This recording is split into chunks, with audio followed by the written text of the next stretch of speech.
So Donald Trump's trade war continues as he sent out yet more trade letters to more countries. And the first thing I want to say to you with all this stuff is that you are not crazy. I'm not crazy. If you need some sanity, you've come to the right place. As unfortunately, the world is filled with lots of gaslighters, and we try to cut through that stuff and tell you guys the truth of what's happening, both on the government and on the ground. So first, this was a headline today.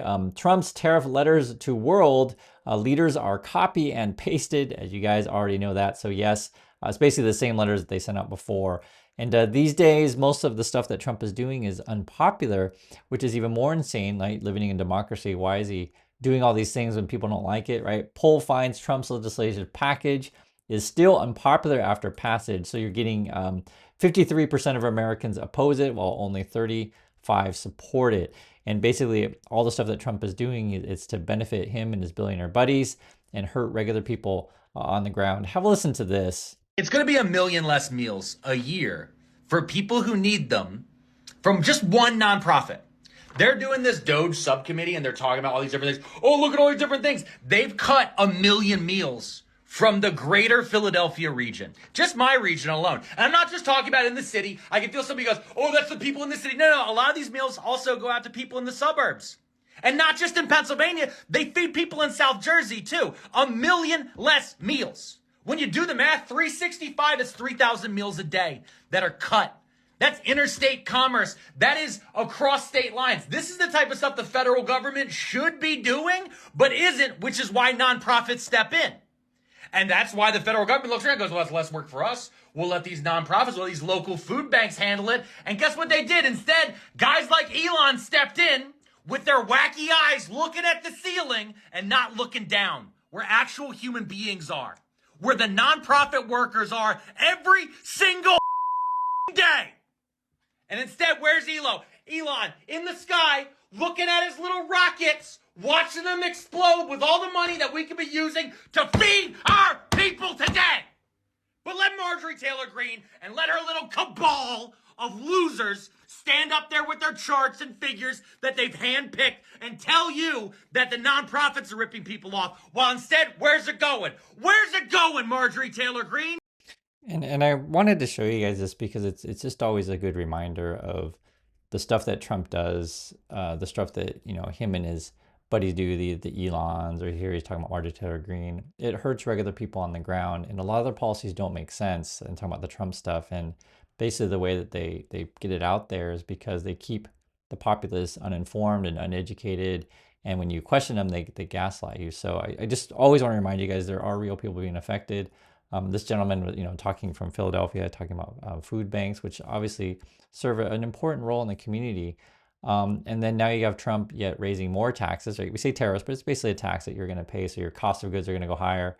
And it's on more countries now. Trump issues tariff letters to 7 countries. So it's going to be Algeria, Iraq, Libya, Sri Lanka, Philippines, anywhere, and then Brunei, Moldova, and Philippines. It'll be anywhere what, 20 to 30%, that kind of stuff. Then Trump tried to tell you that all your costs are going down, and he'll just say, hey guys, everything's great. Have a listen. Things are more costly. No, they're much less costly. Yesterday, $1.99 a gallon. There's 2 states, 3 states were selling gasoline at $1.99. You haven't seen that for a long time. And I brought costs way down. Just about every cost. I can't think of a cost that went up, but just about every cost. So what they do is they lie. I mean, they take ads. You'd almost think that the advertising station would stop it because they know it's wrong. It's such a lie. All you can do is say it's a lie and explain it. I guess I have the ability to explain it at conferences like this. So the weird thing about Trump, the best way to think about it is when he starts attacking people, he's often talking about himself. And as I say with any of these things, you will know your situation, right? Don't necessarily listen to Trump. Don't say listen to me. Like if someone asks you, hey, what's the price of gas? Don't let me tell you what the price is. Don't let Trump tell you. Or if I say, hey, what's the price of bread or eggs or milk or whatever, you know, like you go to the grocery store yourself. You go to the gas station. Tell me the price. Tell me what it is in your community. And that's part of what was so strange about this whole Trump cult is when they go on TV and they tell you like everything's fantastic, you're all rich and everything's going down in cost, and it's like, how can you lie to people like that? Like people on the ground should know their you know, personal circumstance. The same way the guy in Philadelphia is like, you're cutting our food banks and you're cutting food to people, etc. I mean, it's that's why this whole thing is a clown show. It's like, who falls for this stuff? You also have Hassett on TV here and Fox. He's telling you everything's fantastic. Listen to this. Would disagree with the premise of your question in the following sense, that there are a lot of economists, Harvard-trained economist Steve Myron, the CEA chair, who put out the report today, who understood all along that the tariff story, that it's going to cause inflation, is not true.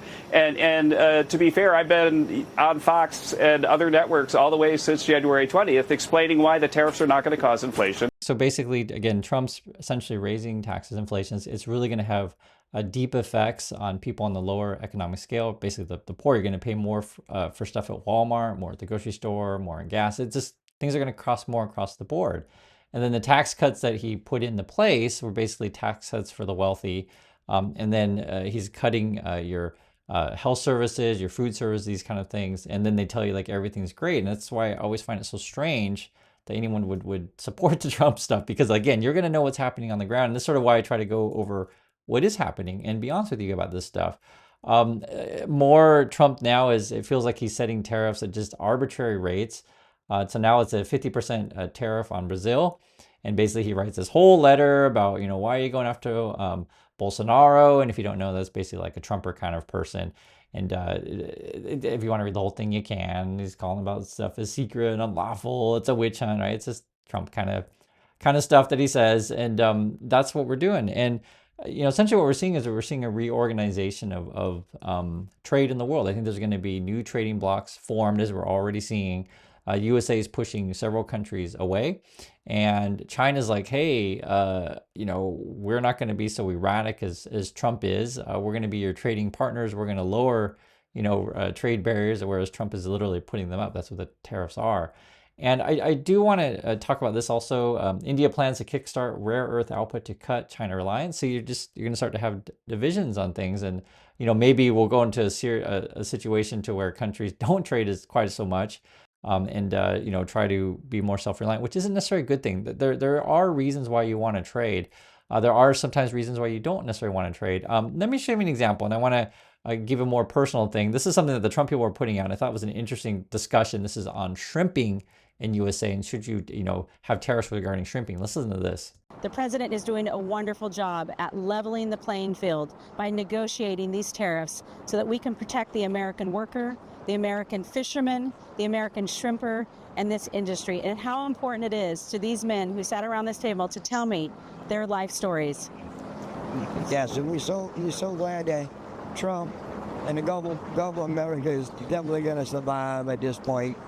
Without him, we'd never come back. When you have communities suffering and people suffering the way we have been, it's time for a change, and the only man can do that is Trump. And we got our full support from it. I want to dig into this topic because I think it relates to a lot of different issues in USA. So from the Trumpers' perspective, or the shrimpers' perspective, they want to shrimp in USA and sell it to the American consumer and keep their jobs alive, which I completely understand. I want to make this clear. I completely understand. So the problem becomes, and this is sort of why the discussion of like a real discussion in tariffs would be, what if you can get shrimp cheaper from another country? Okay, so for example, shrimp, is saying here, comes from Thailand, Indonesia, India, Vietnam, Brazil, Ecuador, and Bangladesh. And what if the cost of shrimp, and I'm just talking from the American consumer's perspective, you go to the grocery store and the American shrimp costs a lot more than these other countries. As a consumer, what do you want to do? Which would you prefer? Do you want to buy American shrimp that's going to probably cost more, or buy shrimp from other countries? Now, the USA's point of view on this one, if you wanted, you could target the shrimping industry in particular and say, okay, we're going to put tariffs on shrimps coming in from foreign countries, and essentially making those costs artificially higher with taxes, and then sort of give the American consumer, higher cost of shrimp overall. That's the end result. And then you may or may not be wanting to buy American shrimp. And so that's the question. Again, I pose you. I just want to have a real conversation about this stuff. So that's in a situation where you could do tariffs to protect your local industry. Whether or not the consumer wants that, that's the question I pose. Because everyone's going to be different. And shrimp's just one example. Fish would be another interesting one. I know when I go to the grocery store in USA, sometimes the salmon comes from other places. Oftentimes I'll see Norway fish actually in there, and sometimes it's Alaska fish, usually the king salmon that costs a lot more. It depends which kind of fish you want, right? You guys know the stuff you go shopping. But not every single country has the same exact products in USA. So for example, if you see our vlog, we went to Vietnam recently, and basically when you go there, my wife loves shrimp, Yeji loves shrimp.